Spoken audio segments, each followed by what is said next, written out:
auge da popularidade, o presidente Jair Bolsonaro virou uma espécie de Mister Simpatia para a maioria dos brasileiros.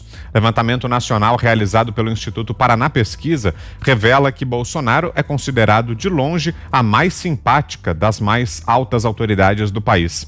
Diante da pergunta com qual dessas pessoas o senhor ou a senhora simpatiza mais, 43,6% cravaram o presidente.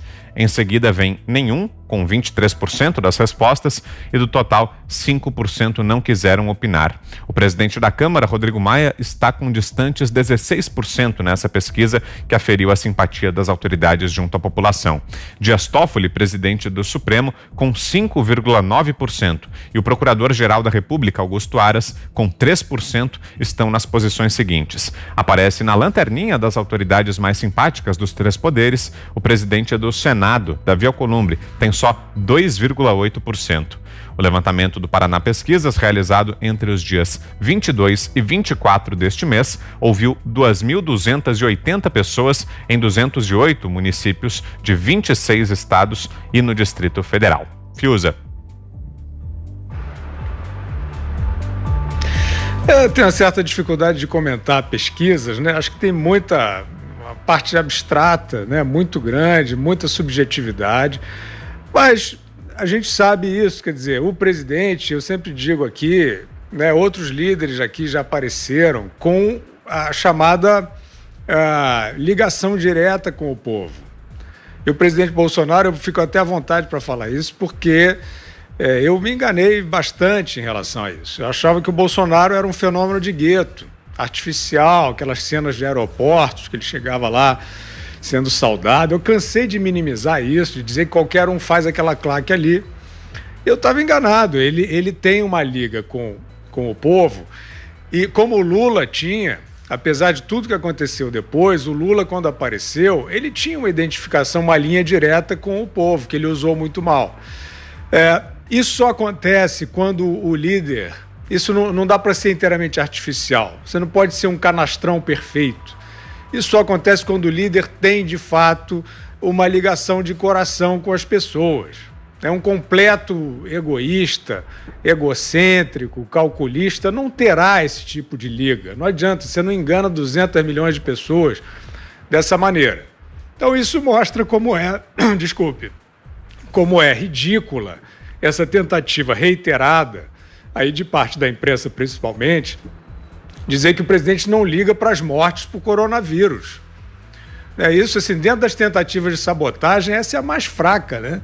Porque o presidente já mostrou o coração, né? Ele não é essa pessoa. Não adianta você tentar dizer que o presidente fala e daí para mortes. Isso não é nem verossímil, né? Ataquem de outras formas.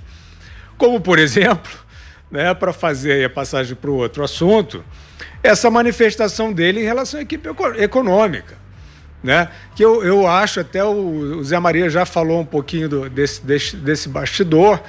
Eu acho que tem um salvo-conduto ali entre o Bolsonaro e o Paulo Guedes, de respeito mútuo, né? O Paulo Guedes já cansou de dizer, inclusive na reforma da Previdência houve alguns conflitos, né, de concepções entre o Bolsonaro e o Paulo Guedes.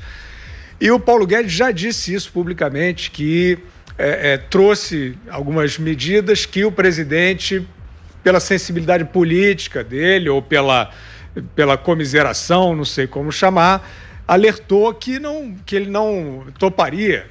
E o Paulo Guedes se diz também aprendendo com o presidente, nesse sentido. E o presidente também, reiteradamente, afirma que é ali um aprendiz em relação à astúcia, enfim, à sagacidade do Paulo Guedes, fora a perícia. Então, de fato, nesse acordo entre esses dois homens aí, repousa uma parte boa das esperanças do país, porque eles estão conduzindo uma agenda de reconstrução. E eu acho que o presidente, nesse momento, ele não fez nenhuma questão de preservar o Paulo Guedes. E aí entra o ponto que eu não entendo porque talvez o Zé possa, enfim, né, ter alguma indicação sobre isso com as conversas que ele tem em Brasília. Que é absolutamente desnecessário o presidente dizer dessa forma: o que veio da equipe econômica para mim não vai passar. Ele deu uma canelada na equipe econômica. Por que ele deu, eu não sei. 2 minutos, Augusto, para fechar sobre essa negociação entre Bolsonaro e Guedes e a pesquisa que trouxemos. Augusto. Eu tô com o Guilherme. Eu acho uma canelada desnecessária, injusta, e o presidente Bolsonaro deve tomar muito cuidado com o entusiasmo despertado aí pela boa repercussão dessa ajuda econômica que ele tem dado aí aos brasileiros, que o governo tem dado aos brasileiros mais fragilizados economicamente, aos pobres, miseráveis do Brasil. O Brasil não tem dinheiro para fazer um assistencialismo suíço. Precisa tomar cuidado. A equipe econômica está qualificada, sim, para saber quais são os limites que devem ser respeitados. E ainda que haja divergências, é natural, aliás, que haja divergências, não é possível tratar assim a equipe econômica. Ele generalizou. Porque é muito importante manter que seja mantido esse equilíbrio, essa boa relação aí entre Paulo Guedes e Jair Bolsonaro. Paulo Guedes tem desempenhado um papel fundamental no bom comportamento aí da economia brasileira, mesmo diante de crises seríssimas que enfrentamos. Quanto ao negócio da simpatia, eu também penso como Guilherme. Bom, primeiro, os concorrentes, eu vou te contar, hein? Eu estou querendo conhecer alguém desses 2% que acham o Davi Alcolumbre o jeito mais simpático, a Miss Simpatia aí do Brasil, né? Meu Deus do céu, Rodrigo Maia. Tá. Mas a conclusão óbvia a que se chega com a leitura dos números é a seguinte: o eixo, né, Leblon, Vila Madalena, pensa de uma maneira que o povo não endossa. Porque o povo, o olhar do povo sobre um político é completamente diferente dessa turma aí que se qualifica de artista ou intelectual. O povo brasileiro é muito diferente.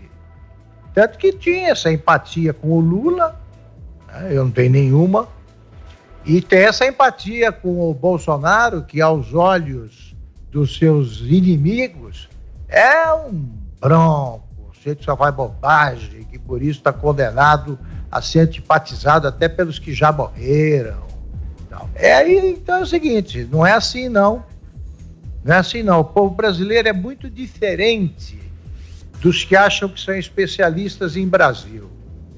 Né? O Tom Jobim dizia corretamente que o Brasil não é para principiantes, nem para veteranos. É complicado.